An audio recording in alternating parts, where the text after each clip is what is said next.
मेरा नाम शांतनु है। मैं बेंगलोर में रहता हूँ। मैं जो बात आपको बताने जा रहा हूँ, ये मेरी लाइफ का सबसे भयानक इंसिडेंट है। ये कई साल पहले की बात है। तब मैं एक आईटी कंपनी में काम करता था। उस कंपनी के बेंगलोर में बहुत सारे ऑफिसेस होते थे और सब ऑफिस एक दूसरे से काफ़ी दूर दूर थे। तो ऐसे ही एक दिन मुझे कंपनी से एक प्रोजेक्ट मिला, लेकिन उस प्रोजेक्ट के लिए मुझे कंपनी के जिस ऑफिस में जाना था वो जगह वहाँ से बहुत दूर थी जहाँ मैं रहा करता था। मैंने कंपनी से रिक्वेस्ट भी की कि मुझे पहले वाले ऑफिस में शिफ्ट किया जाए, लेकिन अप्रूवल मिलने में अभी 1 महीना लगने वाला था। तो कुछ दिन वहाँ रहने के लिए मैं वहाँ एक पीजी या लॉज की तलाश करने लगा जहाँ मैं कुछ दिन के लिए रह सकूं। अगले ही दिन मुझे एक 5 मंजिला बिल्डिंग में एक फ्लैट मिल गया, लेकिन उस फ्लैट में कोई लिफ्ट नहीं थी। उस फ्लैट के मालिक ने मुझे कहा कि वो मुझे 4th फ्लोर में एक रूम दे सकता है। जब मैं फ्लैट देखने उस बिल्डिंग में गया तो मैंने नोटिस किया कि 5th फ्लोर के सब दरवाजों पे ताला लगा हुआ था। 4th फ्लोर में जहां मुझे रूम मिला था वो फ्लैट बहुत गंदा था और बहुत पुराना भी लग रहा था, जैसे कि कोई सालों से यहां नहीं रहा हो। 3rd फ्लोर पे भी सब दरवाजों पे ताले लगे थे। मुझे लगा वहां कोई नहीं रहता होगा, तो मैंने ओनर से कहा कि मुझे 3rd फ्लोर पे कोई रूम दिया जाए, क्योंकि 4th फ्लोर बहुत ज़्यादा गंदा है। लेकिन उसने कहा कि 3rd फ्लोर के सब रूम्स पहले से ही बुक्ड हैं, बस यहाँ रहने वाले सब लोग कुछ दिनों के लिए अपने गांव गए हुए हैं। आखिर में मैं वहां रहने के लिए तैयार हो गया। एक 70 साल की बूढ़ी औरत मेरे घर में साफ सफाई के लिए आती थी। पहले 4 दिन कुछ नहीं हुआ, लेकिन मैंने एक बात नोटिस की कि वो औरत जब भी घर साफ करने आती थी तो वो मुझसे 5th फ्लोर के बारे में कन्नड़ भाषा में कुछ कहती थी, लेकिन मुझे कुछ समझ नहीं आता था। मैं ऊपर 5th फ्लोर पे कभी नहीं जाता था, लेकिन 5वें दिन से मुझे रात में बहुत भयानक सपने आने लगे। सपने में मुझे एक दरवाज़ा दिखाई देता। उस दरवाजे के ऊपर एक ताला लटका हुआ होता था, जिसके ऊपर एक लाल कपड़ा लपेटा हुआ दिखाई देता। फिर एक रात खाना खाने के बाद जब मैं अपने रूम पे लौट रहा था, तब मैंने सोचा कि एक बार 5th फ्लोर पे जाके देख के आता हूँ। लेकिन वहां जाके मैंने जो देखा वो देख के तो मुझे यकीन ही नहीं हुआ। मैंने देखा कि वहां वही सेम दरवाज़ा लगा था जो मैंने अपने सपने में देखा था। बिल्कुल सेम वही दरवाज़ा। दरवाजे पे ताला लगा था और ताले के ऊपर लाल कपड़ा बंधा था, बिल्कुल वैसा जैसे मैंने सपने में देखा था। एक बार के लिए मुझे लगा कि ये मेरा वहम है। मैं जल्दी से नीचे अपने फ्लैट में आ गया, लेकिन अगली रात मुझे फिर से वही सपना दिखाई दिया। लेकिन इस बार मैंने कुछ और भी महसूस किया। मैंने महसूस किया कि वहाँ कोई लड़की है जो बहुत दर्द में है और रो रही है।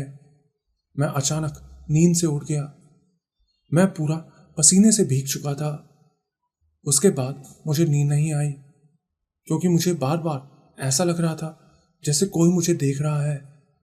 फिर मैंने एक सिगरेट जलाई और बैल्कनी में जाके सिगरेट पीने लगा। 2 सिगरेट पीने के बाद मैं फिर से अपने रूम में सोने चला गया। ऐसे ही 3 दिनों तक चलता रहा। मैं बहुत परेशान हो चुका था, क्योंकि मेरी नींद भी ठीक से पूरी नहीं हो रही थी। ऊपर से ऑफिस के काम का भी बहुत प्रेशर था। अगले दिन मैंने सोचा कि आज देर तक जाग के मूवी देखूंगा और देखूंगा कि रात में यहाँ क्या होता है।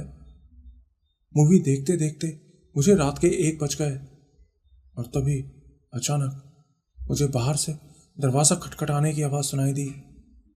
मैंने हिम्मत करके बाहर जाके देखा तो बाहर कोई नहीं था। असल में वो आवाज़ ऊपर 5th फ्लोर से आ रही थी। मैं ऊपर जाने लगा। कुछ कदम ऊपर जाने के बाद मैंने देखा कि ऊपर से हल्की हल्की रोशनी आ रही थी, लेकिन उस फ्लोर पे तो कोई भी बल्ब या लाइट लगी ही नहीं थी। फिर मैं 5th फ्लोर पर पहुंच गया। वहां जाके मैंने देखा कि उस दरवाजे पे लगा ताला किसी पेंडुलम की तरह हिल रहा था। वो देख के मैं बहुत डर गया और अपने रूम में आके लेट गया। लेकिन फिर रात के 3 बजे मेरी आंख फिर से खुल गई। इस बार मुझे फिर से एक लड़की के बहुत दर्द में रोने की आवाज़ सुनाई दी।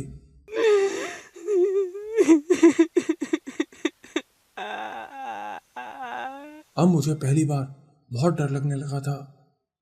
वो रोने की आवाज़ ऊपर वाले फ्लोर से ही आ रही थी, लेकिन मुझ में इतनी हिम्मत नहीं थी कि मैं ऊपर जाकर देखूं। मैंने फिर एक सिगरेट जलाई और पी के सो गया। मैं उस टाइम अपने पास बहुत सारी सिगरेट्स लेकर सोता था, अपना स्ट्रेस दूर करने के लिए। फिर अगले दिन शनिवार था, तो मैंने अपने एक दोस्त को मेरे फ्लैट में रुकने के लिए बुला लिया। उस दिन हमने उस बूढ़ी औरत से भी उस घर के बारे में पूछा, लेकिन हमें कन्नड़ में कुछ समझ नहीं आया। फिर रात में हमने खूब बियर पी और मूवी देखने लगे। फिर लेटे लेटे हमें फिर से वही वही रोने की आवाज़ सुनाई देने लगी, तो हम जल्दी से ऊपर वाले फ्लोर पर चले गए। हम दोनों नशे में थे। मेरा दोस्त जोर जोर से उस दरवाजे पे लाते मारने लगा और उस लड़की को गाली देने लगा। मैंने उसको रोका और उस दरवाजे से दूर लेकर गया। फिर हम वहां खड़े होके सिगरेट पीने लगे। तभी मेरे दोस्त को टॉयलेट लगी, तो वो टॉयलेट करने के लिए नीचे हमारे रूम में चला गया। फिर कुछ देर बाद मैंने अपना फ़ोन खोल के देखा, तो उसकी कई मिस कॉल्स आई हुई थी। तो मैं तुरंत नीचे उसके पास चला गया। नीचे जाके मैंने देखा कि वो बहुत ज़्यादा डरा हुआ था। मैंने पूछा, क्या हुआ, इतना डरा क्यों हुआ है? तो उसने बताया कि जब वो रूम में बैठ के टॉवल से अपना मुंह पोंछ रहा था, तब बाथरूम की लाइट अपने आप ऑन हो गई और तभी उसको बाथरूम से किसी लड़की के रोने की आवाज़ सुनाई दी। जब वो चेक करने के लिए बाथरूम में गया, तो उसने देखा कि एक लड़की बाथरूम के फर्श पर उसकी तरफ पीट करके रो रही थी। उस लड़की ने लाइट ब्लू कलर का कोई गाउन जैसा कुछ पहना था। मेरे दोस्त ने मुझसे कहा कि तू इस फ्लैट को अभी के अभी छोड़ दे, लेकिन कंपनी से कंफर्मेशन लेटर नहीं आने तक मैं उस फ्लैट को नहीं छोड़ सकता था। फिर सुबह 6 बजते ही मेरा दोस्त अपने घर वापस चला गया। फिर मैंने कुछ देर आराम किया और ऑफिस चला गया। अगले कुछ दिन नॉर्मल बीते। फिर एक दिन मैंने भी उस लड़की को 5th फ्लोर पे घूमते हुए देखा। मैंने उस लॉज के मालिक से भी इसके बारे में पूछा, तो वो बोला कि ऐसा कुछ नहीं है और फ़ोन काट दिया। लेकिन मेरी किस्मत अच्छी थी कि अगले ही दिन मेरा कंफर्मेशन लेटर आ गया। मुझे बहुत राहत मिली। फिर जिस दिन मैं वहाँ से जा रहा था, तब मैं उस बिल्डिंग के सामने वाली एक दुकान से चाय और सिगरेट पी रहा था। मैंने दुकानदार से उस फ्लैट के बारे में पूछा, तो उसने जो बताया वो सुन के तो मैं हैरान ही रह गया। उसने बताया कि वो बिल्डिंग असल में बहुत साल पहले एक होटल हुआ करती थी। एक दिन उस होटल में एक औरत और उसकी फैमिली रहने आए थे, लेकिन रात में उस औरत के पति और उसके पापा के बीच बहुत मारपीट हुई। वो लोग उसी फ्लैट में रुके थे जहां मैं पिछले कुछ दिनों से रह रहा था। उस औरत के पति ने उसको बहुत बुरा भला कहा और इस वजह से दुखी होकर उस औरत ने 5th फ्लोर पे जाके सुसाइड कर लिया। तब से उस औरत की आत्मा यहीं भटकती है। दुकानदार ने मुझसे कहा कि अगली बार किसी भी जगह रुकने से पहले उस जगह के बारे में अच्छे से पता जरूर कर लेना।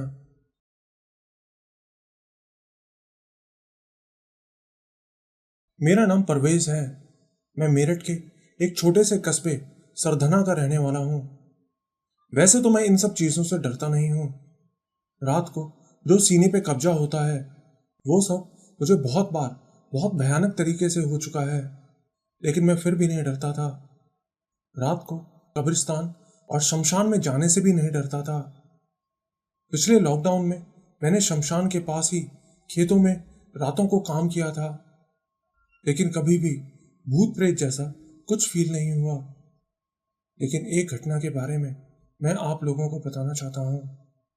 मेरी अम्मी हॉस्पिटल में एडमिट थी। पिछले 1 साल से वो अक्सर बीमारी रहती थी। तो जब मेरी अम्मी हॉस्पिटल में एडमिट थी, तो मैं घर में अकेला था। उस रात मैं अपने कमरे में सो रहा था। ये कहना सही नहीं होगा कि मैं सो रहा था। मेरी नींद बहुत कच्ची है। हल्की सी आवाज से या आहट से मेरी आंख खुल जाती है। तो उस रात ऐसा हुआ कि सोते सोते अचानक मेरी नींद टूट गई। आंख खुली तो मैंने महसूस किया कि कोई मेरे बगल में लेटा हुआ है, लेकिन मैं तो घर में बिल्कुल अकेला था। वो रात के मतलब सुबह के करीब 4 या 5 बजे का टाइम होगा। मेरा मुंह दीवार की तरफ था और उस एहसास से मेरी नींद एकदम से उड़ गई। पूरे घर में मेरे अलावा और कोई नहीं था। तो मेरे बगल में कौन लेटा हुआ था? मैंने गद्दे को बहुत अच्छे से दबता हुआ महसूस किया था, लेकिन फिर बहुत हिम्मत करके जब मैंने पलट के देखा तो वहां कोई नहीं था। उस रात मैं जिंदगी में पहली बार इतना ज्यादा डरा था। नींद तो मेरी टूट ही गई थी, लेकिन मैं बेड पे ही लेटा रहा और फोन देखने लगा। फिर थोड़ी देर बाद जब दिन निकला तो मैं कुछ देर के लिए सो गया। मैंने इस बारे में किसी को कुछ नहीं बताया। लेकिन कुछ दिन बाद एक रात मैं अपने ऊपर वाले कमरे में ना लेट के नीचे हॉल में ही सो रहा था। और जैसा मैंने आपको बताया कि मेरी नींद बहुत कच्ची है, तो आधी रात को एक हल्का सा हाथ जिसने पूरी आस्तीन के कपड़े पहने हों, बहुत ही सॉफ्ट सा कपड़ा, मुझे मेरी गर्दन पर महसूस हुआ। जैसे कोई मेरी गर्दन के नीचे प्यार से हाथ फेर रहा हो। मैं उस वक्त इतना डर गया कि बता नहीं सकता। लेकिन उस वक्त तो मैं नीचे हॉल में ही था। घर की सारी लाइट्स भी ऑन थीं, लेकिन वहां मुझे कोई नहीं दिखा। मैं उसी वक्त उठ के बैठ गया। उस रात भी मुझे बहुत देर तक नींद नहीं आई। फिर मैं अपनी गर्लफ्रेंड से बात करने लगा। सोचा उसको इस बारे में बता दूं, लेकिन मैं उसको परेशान नहीं करना चाहता था। मैंने उसको कुछ नहीं बताया। खैर, उससे बातें करते करते मुझे कब नींद आ गई मुझे पता ही नहीं चला। लेकिन उसी रात सुबह के टाइम उसी चीज ने मेरा पैर बहुत जोर से झटका, जैसे पकड़ के जोर से नीचे खींचा हो। अब मेरी हालत खराब हुई। मैंने उसी वक्त अपने पापा के पास फोन किया और उनको सारी बात बताई। पापा उस वक्त हॉस्पिटल में मम्मी के पास थे। साथ ही मैंने उनसे कहा कि अम्मी से इस बात का जिक्र मत करना। पापा ने मुझे एक हाफिज के बारे में बताया, तो मैं नाश्ता करके सीधा उनके पास चला गया। उनके पास गया तो उन्होंने मुझसे पूछा कि कहीं कोई औरत तो नहीं है जो तुमसे प्यार करती हो और तुमको पता ना हो और तुमको हासिल करना चाहती हो, ये सब करके। मैंने उनसे कहा कि ऐसा तो कुछ नहीं है। उसके बाद मैं वहां से वापस आ गया, क्योंकि इन तावीज़ वगैरह पे मुझे यकीन नहीं है। उस दिन से अभी तक मुझे ऐसा कुछ भी दोबारा महसूस नहीं हुआ। मैं अब भी कभी कभी घर में अकेला रह लेता हूँ। मैं डरता नहीं हूँ, ना कभी मैंने ऐसी चीज़ों को आंखों से देखा है। बस पता नहीं वो सब आखिर क्या था। लेकिन उस दिन के बाद से मेरे साथ वो सब अभी तक नहीं हुआ है।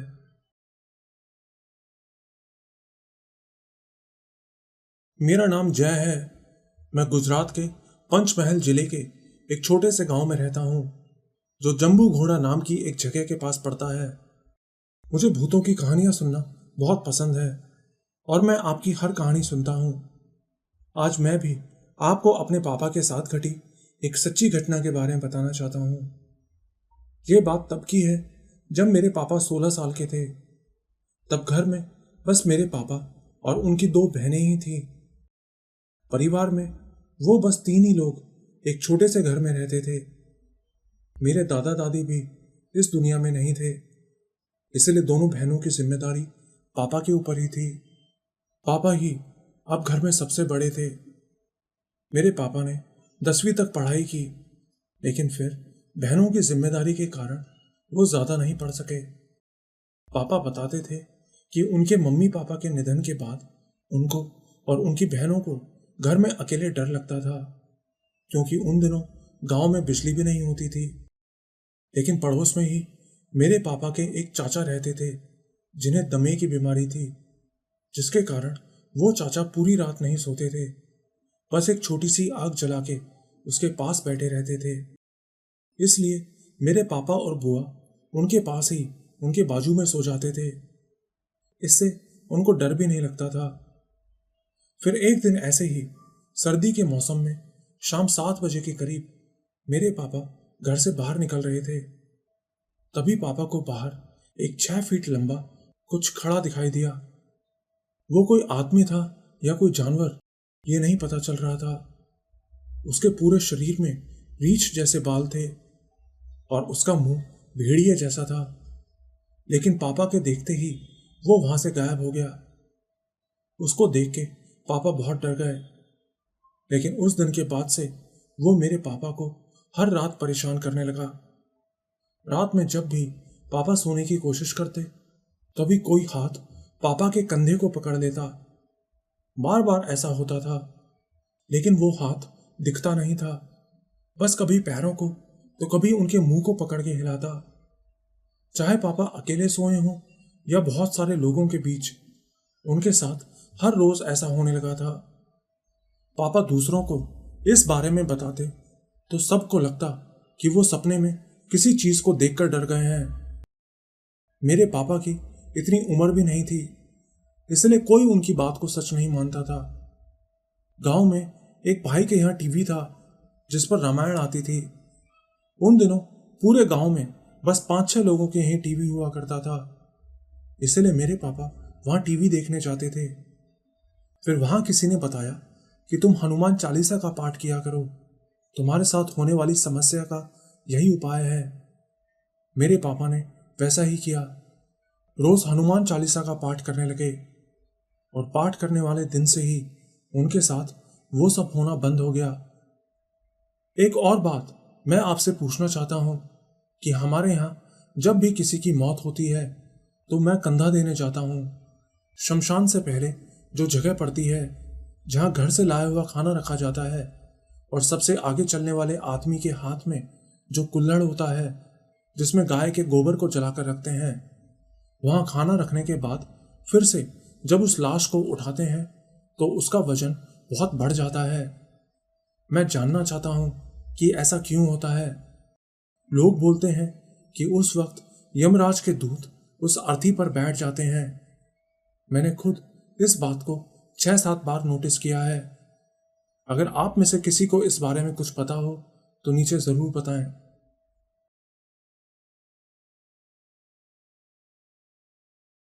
मेरा नाम उत्साह परवीन है। मैं वेस्ट बंगाल कोलकाता की रहने वाली हूँ। जब मैं 14-15 साल की थी तब से ही अकेले में हमेशा मुझे ऐसा लगता था जैसे कोई मुझे देख रहा है, मेरे पास है, मेरे पीछे से आ रहा है। लेकिन साल 2021 में जब मेरे अब्बू का इंतकाल हुआ तब से ये सब होना बंद हो गया था। लेकिन अभी 10-15 दिन पहले एक रात मैं नमाज पढ़ के सीधा सोने के लिए लेट गई थी। उस रात मैंने पढ़ाई नहीं की तो आधी रात में ही मेरी आंख खुल गई। मुझे ऐसा लगा जैसे कोई मेरे बगल में लेटा हुआ है और वो जैसे मुझसे कुछ बातें कर रहा है और हंसी मजाक कर रहा है। मुझे भी ऐसा लगा जैसे मैं भी उससे बहुत पहले से जानती हूँ, इसलिए मैं भी उससे हंसी मजाक कर रही थी। वो कोई लड़का था और उस टाइम मेरे पूरे कमरे में बहुत ज्यादा इत्र की खुशबू फैल गई थी। लेकिन फिर जब सुबह हुई तो समझ नहीं आ रहा था कि ये कोई हकीकत है या सपना। जब भी मैं उदास होती हूँ तो लगता है कि वो मुझे अपने पास बुला रहा है। वो रोज रात को मेरे पास आता था, लेकिन मैंने कभी उसे ठीक से नहीं देखा, उसका चेहरा नहीं देखा। लेकिन मैं उसको देखना चाहती हूँ, उसके साथ बहुत दूर चली जाना चाहती हूँ। मेरे अब्बू एक हाजी थे और वो एक बहुत बड़े बिजनेसमैन भी थे। मेरे अब्बू सबकी मदद किया करते थे। तो ऐसे ही एक दिन अब्बू एक मुफ्ती को हमारे घर पे लाए थे। वो मुफ्ती हमारे यहाँ आते रहते थे। अभी कुछ दिन पहले वो हमारे घर पे आए और मुझे देख के माँ को बोले कि उत्साह के साथ कोई रहता है। मैंने बस इतना ही सुना था। जाते वक्त उन मुफ्ती चाचू ने मुझे एक ताबीज भी गले में पहनने को दिया। वो ताबीज पहनते ही मुझे ऐसा लगा जैसे मैं इतने दिनों से सपने में थी और अभी अभी मेरी नींद टूटी है। उसके बाद से मुझे अपने पास किसी का महसूस होना बंद हो गया, लेकिन अब मुझे हमेशा बहुत ज्यादा रोना आता है, जैसे किसी ने मेरा दिल तोड़ दिया। ये कहानी मैंने आपको कुछ दिन पहले भेजी थी, लेकिन इसके बाद मेरे साथ कुछ खास हुआ जो मैं आपको बताना चाहती हूँ। कल रात आपको मेल भेजने के बाद मैं सो गई थी, लेकिन रात में मैंने ऐसा सपना देखा जो मुझे समझ नहीं आया कि वो कोई सपना था या हकीकत। सपने में मैंने देखा कि कोई हाफिज मुझसे शादी करके अपने घर ले जा रहे हैं। उनका घर एक बहुत फेमस नदी के पास था। वो नदी कौन सी थी ये मुझे नहीं मालूम। उनका घर बहुत ऊंचा था, बहुत बड़ा घर था, शायद 2 मंजिला, बहुत ही सुंदर, जैसे एक गांव में सबसे पावरफुल और अमीर इंसान का घर होता है, बिल्कुल वैसा। उनके घर में सब परिवार एक साथ रह रहे थे, लेकिन वहां मुझे एक औरत मिली जिसकी गोद में एक छोटा सा बच्चा था, लड़का। वो औरत और उसका बच्चा दोनों बहुत ही खूबसूरत थे और उनका रंग बिल्कुल गोरा था। वहां पे कोई उनके जितना खूबसूरत नहीं था, लेकिन ऐसा लग रहा था जैसे वो औरत वहां पे खुश नहीं है, बहुत दुखी है, जैसे वहां पे उसके साथ बहुत बुरा बर्ताव होता है। उसके बाद मैंने देखा कि नदी के दोनों किनारों पे गांव बसे हैं। वह बहुत खूबसूरत नज़ारा था। वहां पे गांव की जो औरतें कपड़े धोने के लिए आई थी वो मुझसे बातें कर रही थी। ऐसा लग रहा था जैसे उस जगह को मैं बहुत पहले से जानती हूँ, उस नदी को, उस गांव को। लेकिन फिर ये सब देखने के बाद जब मेरी नींद टूटी तो मुझे ऐसा लगा जैसे ये सपना मैं बहुत बार देख चुकी हूँ। उसके बाद दोपहर में नहाते समय मैंने वो ताबीज़ उतार दिया ताकि वो भीगे ना, लेकिन नहाने के बाद मुझे वो ताबीज़ पहनना बिल्कुल याद नहीं रहा। फिर ऐसे ही 4 बजे के बाद मैं छत पे गई और उसी सपने के बारे में सोचने लगी। वो सपना मुझे बहुत कंफ्यूज कर रहा था। वो जगह कौन सी थी जो मुझे इतनी जानी पहचानी लग रही थी। यही सब सोचते सोचते मैंने कुछ देर के लिए अपनी आंखें बंद कर लीं, तो आंख बंद करते ही मैंने देखा कि एक लंबा खूबसूरत सा 21-22 साल का कोई लड़का ठीक मेरे सामने खड़ा था और बहुत प्यार से मेरी तरफ देख रहा था। उसने डार्क ब्लू कलर का कुर्ता पहना हुआ था जैसे अरब में पहनते हैं, और उसके सिर पे वाइट कलर की पगड़ी थी। उसको देखते ही मुझे समझ आ गया कि हर रात जो मुझसे मिलने आता था वो यही है। मैंने उसको कभी ठीक से नहीं देखा था, बस महसूस किया था, लेकिन आज मैंने उसे देख लिया। वो मेरे पास आया और मुझे देखने लगा, लेकिन तभी मैंने आंख खोली तो देखा कि वहां कोई नहीं था। मैंने उसको देखने के लिए फिर से अपनी आंखें बंद की, लेकिन वो वहां नहीं दिखा। मेरा दिल फिर से उसको देखना चाहता था, लेकिन बहुत कोशिश करके भी मैं उसको फिर से नहीं देख पाई। मैं आज पूरे दिन बहुत रो रही थी, मुझे कुछ भी अच्छा नहीं लग रहा था। फिर रात में जब मैं ईशा की नमाज पढ़ने के लिए ऊपर वाले फ्लोर पे गई तो वहां एक रूम के सामने वही लड़का खड़ा था, खूबसूरत सा। मुझे देख के वो बहुत प्यार से मुस्कुरा रहा था, लेकिन तभी मेरी माँ ने मुझे आवाज़ दे दी तो वो एकदम से वहां से चला गया। मैं उससे मोहब्बत करने लगी हूँ और मैं अभी भी उसी के बारे में सोच रही हूँ। बाद में अगर मेरे साथ कुछ खास हुआ तो मैं आपको ज़रूर बताऊंगी।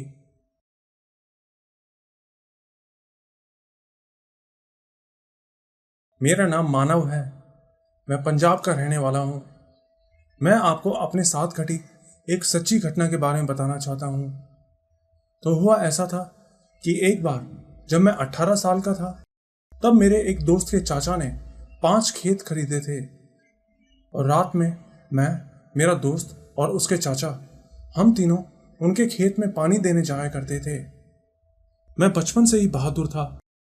मेरे दोस्त के चाचा ने भी मुझसे कहा था कि तुम कभी किसी बुरी शक्ति से मत डरना, वरना वो तुम पर हावी हो जाएगी। इसलिए मैं किसी भूत प्रेत जैसी चीज से नहीं डरता था। तो ऐसे ही एक रात मेरा दोस्त और उसके चाचा दोनों की तबीयत खराब हो गई थी। इसलिए उनके कहने पर उस रात मैं अकेला ही उनके खेत में पानी देने के लिए गया था। उसके चाचा ने मुझसे कहा कि मानव बेटा, अपने साथ एक लाठी और एक क्रॉस जरूर ले जाना। मैंने कहा ठीक है, और मैं अकेला ही एक लाठी और क्रॉस लेकर रात 11 बजे उनके खेत में चला गया। फिर कुछ देर बाद जब मैं खेतों में पानी देके अपने घर वापस आ रहा था, तभी मुझे पीछे से किसी ने आवाज दी। वो आवाज बिल्कुल मेरे दोस्त की थी। मुझे बहुत हैरानी हुई, क्योंकि मेरा दोस्त तो उस रात खेत में आया ही नहीं था। मैंने पीछे मुड़ के नहीं देखा और चुपचाप सीधा चलता रहा। वो मुझे पीछे से आवाजें देता रहा, लेकिन मैं नहीं रुका। फिर कुछ देर बाद जब मैं खेतों से निकल के बाहर मेन रोड पे आ गया, तो मैंने पीछे मुड़ के देखा, लेकिन वो देख के तो मेरी रूह कांप गई। मैंने देखा कि पीछे बिल्कुल मेरे दोस्त जैसा कोई था, लेकिन वो बहुत लंबा और मोटा लग रहा था। मैंने देखा कि वो जो कुछ भी था नीचे झुक के खेत में भरा पानी पी रहा था। मैंने उसे देख लिया था, लेकिन उसने मुझे नहीं देखा था। मैं बिना आवाज किए वहां से तेजी से अपने घर की तरफ जाने लगा। फिर गांव पहुंच के मैंने उसके चाचा को पूरी बात बताई, तो उन्होंने बताया कि वो असल में एक रूप बदलने वाला शैतान था, जिसको छलावा कहते हैं। उस दिन के बाद मैं फिर कभी रात में खेत में नहीं गया। मेरा नाम ध्रुव है। मैं आपको अपने साथ हुई एक सच्ची घटना बताना चाहता हूँ। वैसे तो मैं दिल्ली में अपनी फैमिली के साथ रहता हूँ, मगर एक बार छुट्टियों में मैं अपने होम टाउन बिहार के समस्तीपुर गया हुआ था। तो वहाँ एक दिन हमें चिकन खाने का मन हुआ, तो रात 8 बजे के करीब मैं अपने एक चाचा की बाइक लेके चिकन लेने चला गया। असल में गांव से मार्केट जाने के लिए कुछ किलोमीटर आगे जाना पड़ता था। तो मार्केट जाके मैंने चिकन तो ले लिया, लेकिन आते हुए बाइक में कुछ खराबी आ गई और उसको ठीक कराते कराते मुझे रात के 10 बज गए। मैं अपनी बाइक फुल स्पीड में भगाता हुआ आ रहा था। रोड बिल्कुल सुनसान था। तभी मुझे अपने पीछे से आवाज आई, ध्रुव रुक जा। ये सुनते ही मैंने अपनी बाइक रोक दी। जब मैंने पीछे मुड़कर देखा तो कुछ दूर एक औरत सफेद साड़ी में खड़ी हुई थी। उसको देख के मैं डर के मारे वहीं जम गया। फिर वो वहीं से बोली, अकेले ही मीट खाएगा, अब तू मरेगा। ये सुनते ही मैंने अपनी बाइक 100 की स्पीड में भगा दी, लेकिन वो अभी भी मेरे पीछे आ रही थी। तभी मैंने अपनी पीठ पर किसी का हाथ महसूस किया। जैसे तैसे मैं अपने घर पहुंच गया, लेकिन मैंने अपने घर वालों को कुछ नहीं बोला। उस रात मुझे तेज बुखार भी आ गया था। अगले दिन मैं उठा तो मेरी कमर पे पंजों के निशान बने थे, लेकिन उसके बाद मेरे साथ ऐसा फिर कुछ नहीं हुआ।